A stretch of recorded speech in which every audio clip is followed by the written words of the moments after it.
I find these pictures of World War II leaders as children kind of fascinating because it grounds you, makes you realize that there is a whole story there of environment, of development through their childhood, through their teenage years.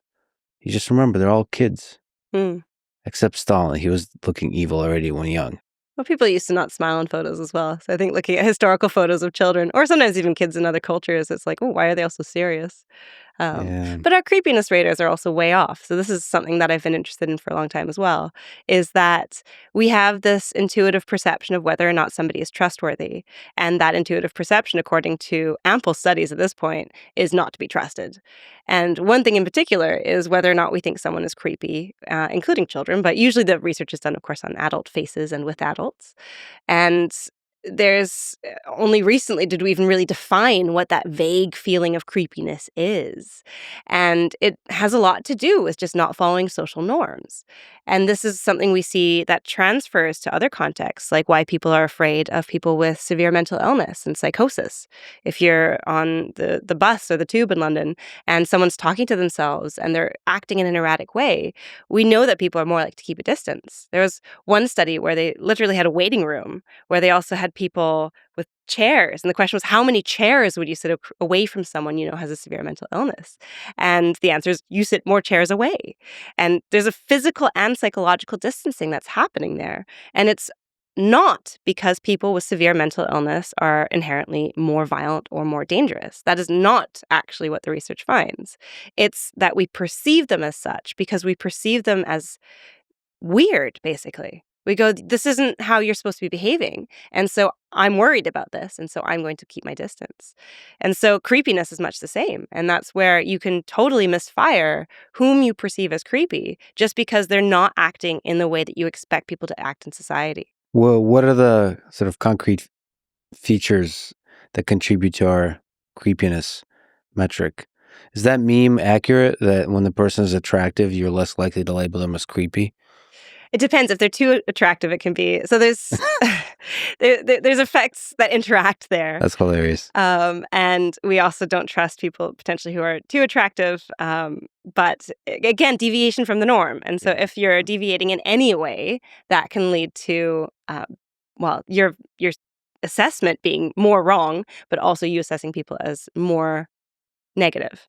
And so but with creepiness, the main thing that bothers me as a criminal psychologist is that tangential to creepiness is this general idea of trustworthiness and that you can tell whether somebody is lying.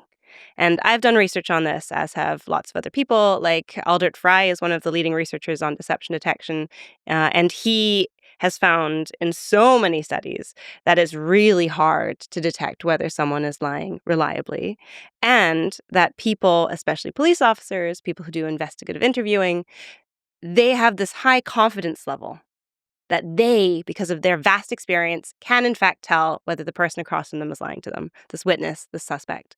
And the answer to that, even that, if you take them into experimental settings, they are no better than chance at detecting lies. And yet they think they are. And so again, you get into this path where you're going to miss people who are actually lying to you potentially, and you're going to potentially point at innocent people and say, I think you're guilty of this crime. And you go hard on that person in a way that might even lead to a wrongful conviction.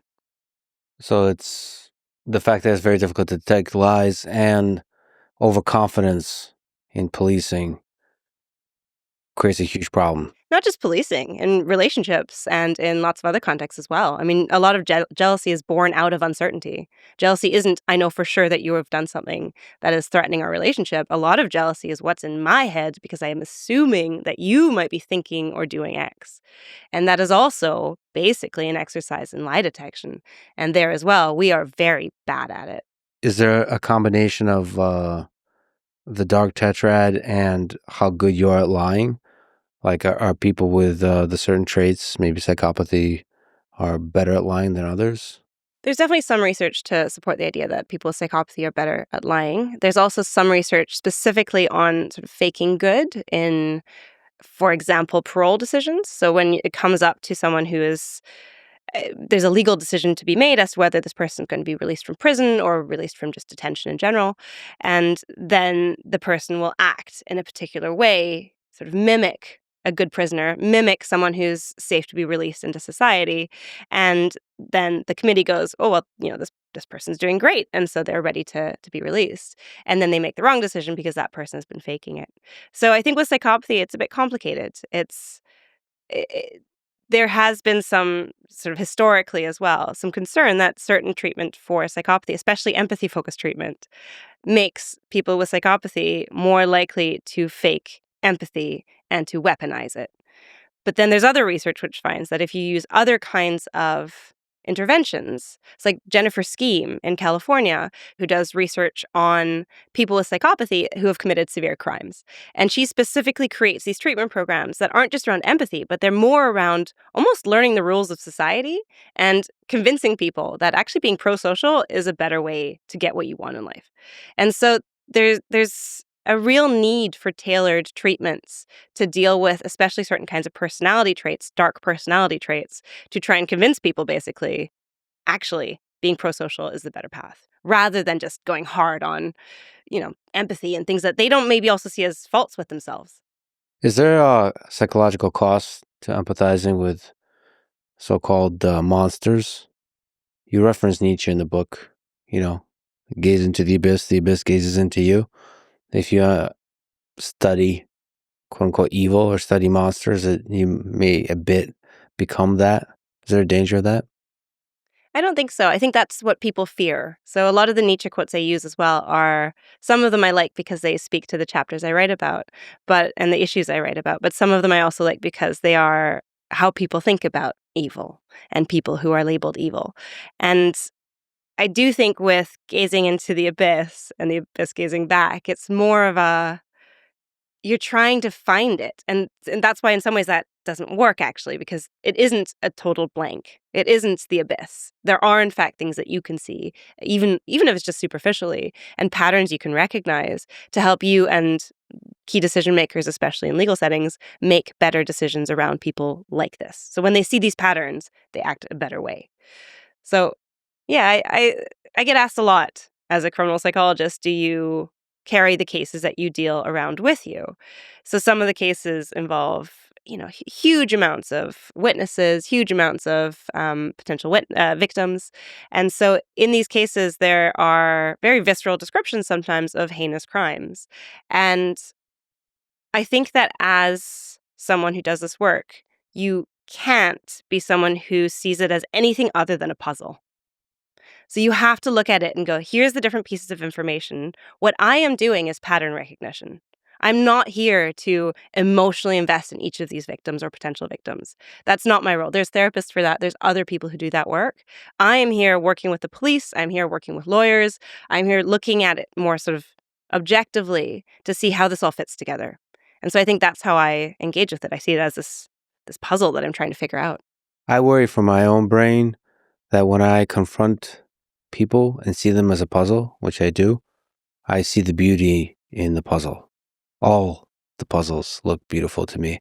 I'm sometimes like a Prince Mishkin character from The Idiot by Dostoevsky, where you just see it's not the good in people, but the beauty in the puzzle. And I think you can lose your footing on the moral landscape if you see the beauty in everything a bit too much. Because everyone is interesting. Everyone is complicated. It's the classic scientist response as well to Mm-hmm. what other people in society go, ooh, they go, this is horrible, or this atrocious thing has happened, or this shocking existential crisis inducing thing I've just found is, giving me existential crisis. And scientists instead go, oh, wow. And you can sort of see the delight in discovery as well. And I think sometimes scientists read us callous because we enjoy this discovery of knowledge and the discovery of insights. And it just feels like this little light bulb has gone off and you go, oh, I understand a tiny bit more about the human experience or about the world around us. And I think it must be similar. I don't know that I feel or worry that I sort of become more quote unquote evil. I think it's more that you add this nuance, which I guess sometimes can be estranging to other people. So there's that. So when you speak with others, sometimes, like even when I say we shouldn't use the word evil, people go, no, but you have to. Does that mean you're trivializing things? And the answer is no, I'm not trivializing. I'm just trying to understand. Also, like, sympathizing or being empathetic towards people whom others have written off, is always going to get that response from some people. And, I mean, there are real questions around whom we're platforming and what that has and what role we have as content creators, both of us, of the people we talk about, how we cover them. I often come across this in true crime work that I do because I get asked to do TV shows. I host TV shows and I host BBC podcasts. And there's always the question of sometimes people commit murder to become famous. And should it be a blanket ban that we don't cover those cases? Or should we cover those cases but in a different way? Or should we anonymize the So it doesn't mean that you shouldn't never cover that case. It just means that you need to think about it.